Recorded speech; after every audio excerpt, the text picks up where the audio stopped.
क्या आप जानते हैं भगवान राम की मृत्यु से जुड़े ये रोचक तथ्य? जानें क्या है पूरी कहानी। अगर आप प्रभु श्री राम के भक्त हैं और इस बात से अनजान हैं कि उनकी मृत्यु कैसे हुई थी, तो इस लेख में जानें श्री राम की मृत्यु से जुड़े कुछ तथ्यों के बारे। दोस्तों, जानने से पहले अगर आप भी राम भगवान के भगत हैं तो कमेंट में जय श्री राम बोल के लाइक करें। जय श्री राम। तो चलिए बढ़ते हैं आगे। तो दोस्तों, भगवान श्री राम को भला कौन नहीं जानता है। जब भी बात आती है रामायण की, प्रभु श्री राम की छवि मानस पटल पर अंकित हो जाती है। श्री राम को विष्णु जी के 7वें अवतार के रूप में पूजा जाता है और पुराणों व शास्त्रों में भी उनकी महिमा का बखान होता है। त्रेता युग के पालनहारे प्रभु श्री राम को भक्त आज भी पूरे श्रद्धा भाव से पूजते हैं और उनकी भक्ति में सराबोर हो जाते हैं। प्रभु श्री राम के जीवन से जुड़ी कुछ ऐसी अनसुनी कहानियां हैं जो आज भी सोचने पर मजबूर कर देती हैं। ऐसी ही अनसुनी कहानी में से एक है श्री राम की मृत्यु से जुड़ी रोचक कथा। आप सभी के मन मस्तिष्क में भी कई बार ये प्रश्न जरूर आया होगा कि श्री राम जब भगवान का ही अवतार थे तो उनकी मृत्यु कैसे हुई। इस बारे में हमने नई दिल्ली के जाने माने पंडित, एस्ट्रोलॉजी, कर्मकांड, पितृदोष और वास्तु विशेषज्ञ प्रशांत मिश्रा जी से बात की। उन्होंने हमें कुछ रोचक तथ्यों से अवगत कराया। आइए जाने प्रभु श्री राम की मृत्यु से जुड़ी कथाओं के बारे में। रामायण और अन्य पुराणों के मुताबिक प्रभु श्री राम का जन्म 5 साउंडोन 14 ईसा पूर्व हुआ था।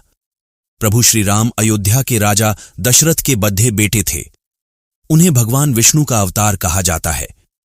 यही नहीं, उनके विशेष कृत्यों की वजह से उन्हें मर्यादा पुरुषोत्तम के नाम से भी जाना जाता है। प्रभु श्री राम से अयोध्यावासी काफी प्यार करते थे और उनके वनवास जाते ही वो अत्यंत दुखी हो गए।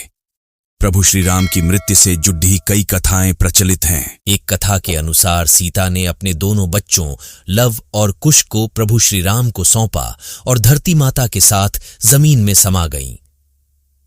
सीता के जाने से प्रभु श्री राम इतने दुखी हो गए कि उन्होंने यमराज से सहमति लेकर सरयू नदी में जल समाधि ले ली। दूसरी कथा, भगवान श्री राम ने धरती पर 1000 वर्षों से भी ज्यादा समय तक शासन किया। अपने इस लंबे शासनकाल में भगवान राम ने कई ऐसे काम किए जिन्होंने हिंदू धर्म को एक गौरवमयी इतिहास प्रदान किया। पंडित प्रशांत मिश्रा जी बताते हैं कि पद्म पुराण के अनुसार भगवान राम जब अपना अवतार काल समाप्त करके एक आर्षि का रूप धारण करके आए, तब काल यानी यमराज भी एक आर्षि के रूप में आए और उन्होंने राम जी से बात करने का आग्रह किया। तब श्री राम ने काल से कहा कि कोई हमारे बीच न आए। उस समय प्रभु श्री राम ने भ्राता लक्ष्मण से कहा कि वो एकांत चाहते हैं और काल से वार्तालाप करना चाहते हैं, इसलिए आप दरवाजे पर खड़ी हो जाएं, जिससे कोई भीतर प्रवेश न कर सके। इतनी देर में आर्षि दुर्वासा वहां आ गए और राम जी से मिलने का आग्रह करने लगे। लक्ष्मण जी के मना करने पर भी आर्षि नहीं माने और क्रोधित होकर बात करने लगे। लक्ष्मण जी दुर्वासा के क्रोध से बचने के लिए कमरे में प्रवेश कर गए जहां श्री राम वार्तालाप कर रहे थे। ये देखकर श्री राम भी लक्ष्मण पर कुपित हुए और उन्हें मृत्यु दंड न देकर देश निकाला दे दिया। लक्ष्मण जी के लिए वह भी मृत्यु सामान ही था, इसलिए वो सरयू नदी में समा गए और शेषनाग का रूप धारण कर लिया। भाई की जल समाधि से आहत होकर श्री राम ने भी जल समाधि का निर्णय लिया।